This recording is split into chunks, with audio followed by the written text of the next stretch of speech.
Votre matinale info sur Europe 1. Carte blanche à Mathieu Bocoté, comme toute la semaine sur Europe 1 du lundi au jeudi. Bonjour Mathieu. Bonjour. Alors depuis quelques jours, Marion Maréchal est au cœur de l'actualité. La raison, nous la connaissons. Il s'agit de son possible et même probable ralliement à Éric Zemmour. La tempête sous un crâne, ceci dit. Selon vous, elle entre dans une semaine décisive. Oui, en fait, Marion Maréchal commence probablement la semaine la plus importante de sa vie. Par souci pédagogique, je rappelle les événements. On apprenait la semaine dernière que Marion Maréchal s'apprêtait à rejoindre la campagne d'Éric Zemmour et qu'elle voulait se relancer en politique sous la bannière Reconquête, normalement au moment des élections législatives. Elle entend donc construire le pôle national conservateur de la droite française au-delà de l'aventure présidentielle d'Éric Zemmour, qu'elle réussisse ou qu'elle avorte. Coup de tonnerre au Rassemblement national, serions-nous témoins de l'ultime éclatement de la famille Le Pen? Devant l'annonce, Marine Le Pen a riposté de très efficace manière en confessant sur CNews sa douleur devant ce qu'elle présentait comme une trahison personnelle. La grosse prise de guerre d'Éric Zemmour se transformait en histoire sentimentale et familiale. Il a fallu peu de temps pour que la confusion se dissipe. On a alors appris que c'est l'équipe de Marine Le Pen, convaincue d'un ralliement imminent de Marion Maréchal à la campagne Zemmour, qui a fait le choix d'en informer la presse avec les éléments de langage appropriés pour neutraliser l'histoire et gâcher ce ralliement. C'était franchement bien joué. Marine Le Pen, dans un scénario de plus en plus chiracien, mettra en scène l'histoire d'une femme résolue, seule contre tous, au cœur bronzé par la trahison des siens et résolue à aller jusqu'au bout de son destin.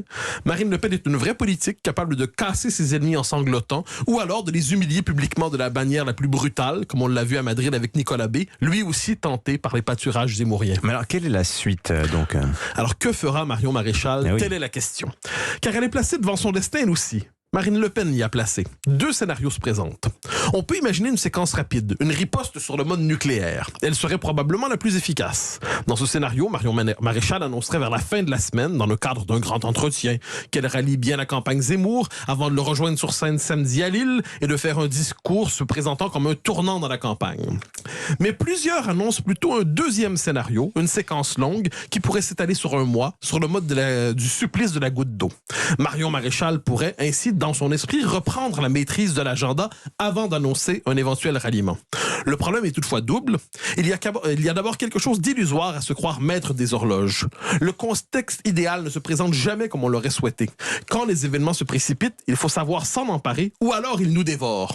D'ailleurs, si Zemmour avait décidé de se lancer en octobre, quand sa campagne emportait tout sur son passage, il serait bien possiblement aujourd'hui au deuxième rang des sondages.